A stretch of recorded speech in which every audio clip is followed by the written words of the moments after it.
Uma das medicações que mais vem ganhando destaque, tanto do ponto de vista médico, como até na mídia leiga, é a liraglutida, princípio ativo do Saxenda, princípio ativo do Victoza. Mas será que é tão boa assim?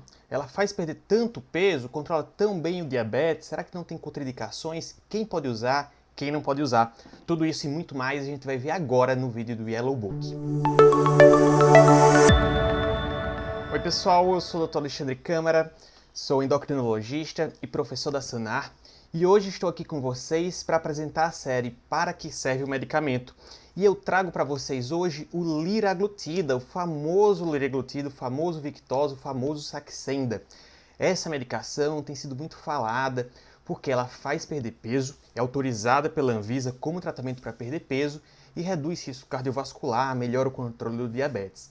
E a primeira coisa que a gente tem para dizer é por que e como que ela faz isso. Que medicação milagrosa é essa? Então, ela é um análogo de um receptor de um hormônio que a gente já produz naturalmente, que é o GLP-1. Só que em algumas situações, diabetes, síndrome metabólica, obesidade, acaba reduzindo a ação desse hormônio. Então, a gente fazendo uma medicação que atue no receptor dele, volta a funcionar. E que ação ele tem? Esse hormônio seria produzido quando a gente está comendo, então ele avisa o organismo que a gente acabou de se alimentar. Então ele manda mensagens para o pâncreas, olha, produz insulina para dar conta da glicose, fazendo melhorar a glicemia. Para de produzir o glucagon, que é o hormônio que aumentaria a glicose, então controla ainda mais a glicemia pela baixa do glucagon. E também informa o hipotálamo que a gente acabou de comer, então gera uma sensação de saciedade. Dentro dessa sensação de saciedade, o intestino também fica mais lento para processar o alimento, diminui o esvaziamento gástrico. Essa informação é importante porque um dos principais efeitos colaterais vai ser justamente os efeitos gastrointestinais por conta dessa atuação, dessa ação no esvaziamento gástrico. Então essa medicação vem em forma de caneta, no final do vídeo a gente vai explicar como fazer a orientação da aplicação. Ela tem que ser aplicada todos os dias e subcutâneo. Qual a dose? Para o diabetes mellitus começa 0,6 mg todos os dias durante uma semana. Depois de uma semana, tá tudo bem, não teve grandes efeitos colaterais, está tolerando bem a náusea, não teve náusea, aumenta para 1,2 mg. Tá tudo bem do ponto de vista glicêmico, pode até deixar 1,2 mg. Se a glicemia não tiver o ideal, pode aumentar até para 1,8 mg uma vez ao dia. E para a obesidade, como que se trata? Para a obesidade começa da mesma maneira, 0,6 mg uma vez por dia durante uma semana, está tolerando bem, não está tendo náuseas, não está tendo desconforto, aumenta para 1,2, depois vai para 1,8 e vai até para 3 mg, então 0,8, 2,4 e 3 mg. Essa diferença de chegar até o 3 mg é justamente a diferença do Victoza para o Saxenda. É a mesma medicação, é o mesmo princípio ativo, é o liraglutida. Diferença que a caneta do Victoza vai até 1,8, por isso que ela é autorizada para o uso do diabetes, porque diabetes não responde acima de 1,8 do ponto de vista glicêmico, e do ponto de vista de peso vai até 3 mg. Então o Saxenda, a caneta dele vem mais, por isso que é mais cara, mas vai até o 3 mg, então consegue progredir mais a dose.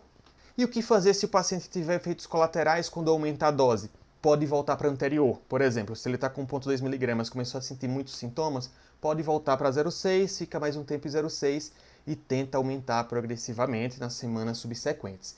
E se perder alguma dose, o que é que faz? Então, no dia seguinte, pode aplicar a mesma dose que estava antes. Vou dar um exemplo. Estou aplicando 1,8 na segunda-feira. Esqueci na segunda, lembrei na terça. Esqueci de aplicar na segunda 1,8. Continua aplicando 1,8. Não vai aplicar duas vezes 1,8.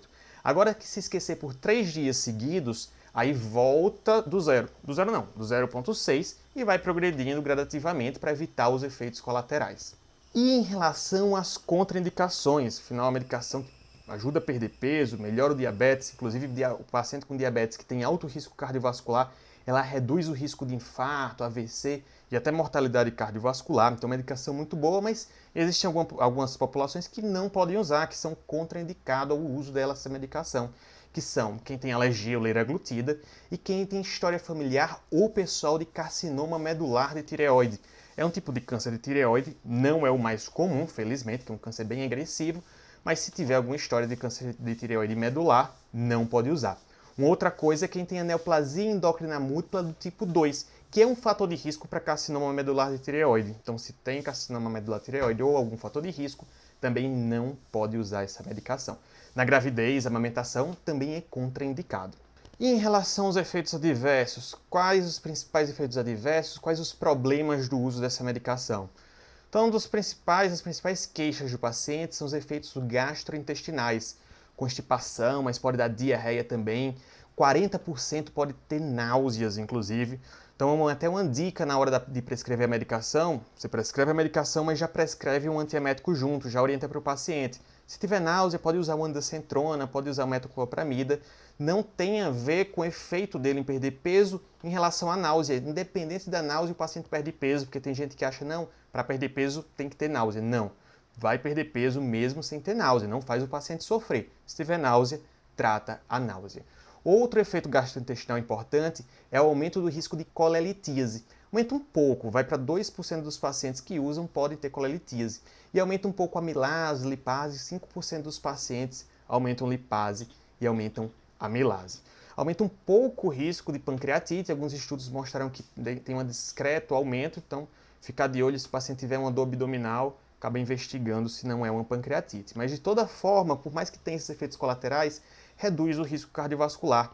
Inclusive, em relação a esse risco cardiovascular, uma coisa interessante que o Victoza aumenta um pouco os batimentos cardíacos, aumenta em torno de 10 batimentos por minuto. Você pode perguntar, nossa, mas aumenta a frequência cardíaca, mas isso é bom?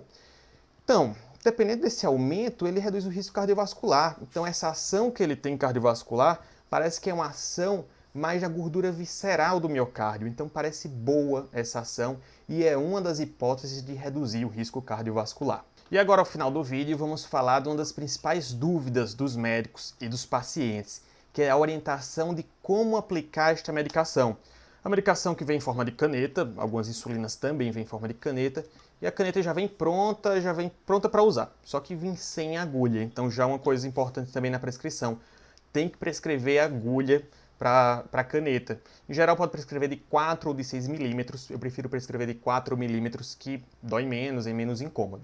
Então vai prescrever a agulha, o paciente vai encaixar a agulha na caneta, então rosqueia a agulha na caneta, é fácil de fazer isso. E a primeira aplicação, você tem que completar aqui a agulha. Então você vai pegar, vai estar no 0 aqui a caneta, vai chegar no primeiro tracinho e vai apertar. E até sair uma gotinha. Então tá vendo a gotinha? Quando sair a gotinha, já completou, você está autorizado a usar. Começa, como eu falei, em 0,6, então vai girar até o 0,6. Então, o 0,6 aqui na caneta. E vai aplicar via subcutânea. Onde que tem subcutâneo mais fácil no nosso corpo? Braço, coxa, abdômen, quadril. No abdômen, só uma dica, tirar 2 dedos do umbigo, porque 2 dedos periumbilical tem muito vaso, então pode dar equimose, pode dar hematoma, então qualquer outro lugar do abdômen pode aplicar. Então aplica 0,6, uma vez por dia, por uma semana, depois de uma semana vai para 1,2, então gira até 1,2. E depois, mais uma semana, vai até 1,8. E se for para obesidade, vai até 2,4, até 3 miligramas. Nem sempre precisa chegar até o 3 miligramas, muita gente responde bem com 0,2, com 0,8, mesmo para perda de peso. Uma coisa dessas medicações é o preço, a gente sempre tem que falar disso também quando for prescrever a medicação para o paciente. Não é uma medicação barata. A dose em torno de 1,2, 1,8 vai dar em torno dos R$400 por mês. Se for usar 3 miligramas para perda de peso, vai chegar a quase R$800, R$900 por mês. Então, é uma coisa que tem que orientar para o paciente na hora que prescrever, que não adianta passar uma medicação que ele não pode comprar. Beleza? Então essa e muito mais informações sobre o Victoza e sobre várias outras medicações tem lá no aplicativo do Yellow Book. Não deixa de baixar que está gratuito por tempo limitado. Então pessoal, não esqueça também, inscreva-se no canal, ative o sininho que essa e muitas outras dicas a gente vai passar para vocês. Até o próximo vídeo.